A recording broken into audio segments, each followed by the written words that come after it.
Jean-Noël Barrot s'est rendu ce mardi à Kharkiv, deuxième ville d'Ukraine située près de la ligne de front dans le nord-est du pays, où la Russie avait lancé une offensive l'année dernière. En compagnie de son homologue ukrainien Andriy Sybiha, le ministre français des Affaires étrangères a traversé le centre de la ville qui se trouve régulièrement sous le feu des forces russes, dont les positions sont situées à seulement quelques dizaines de kilomètres de là. Il a réitéré le soutien de la France et de l'Europe à Kiev et déclaré que l'Ukraine avait la force d'armes pour gagner la guerre. La veille, Moscou a lancé de nouvelles attaques de drones et de missiles sur plusieurs villes ukrainiennes. À Kramatorsk, un garçon de 10 ans a été tué et au moins 8 autres personnes ont été blessées après qu'une bombe aérienne a frappé un immeuble résidentiel. À Odessa, les forces russes ont utilisé plus de 10 drones pour cibler la ville.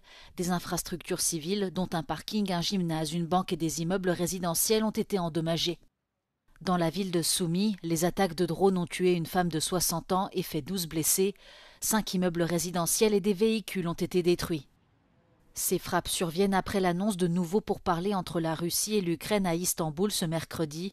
Jusqu'à présent, ces réunions ont débouché sur des échanges de prisonniers à grande échelle, mais aucune mesure concrète n'a été prise pour mettre fin à la guerre.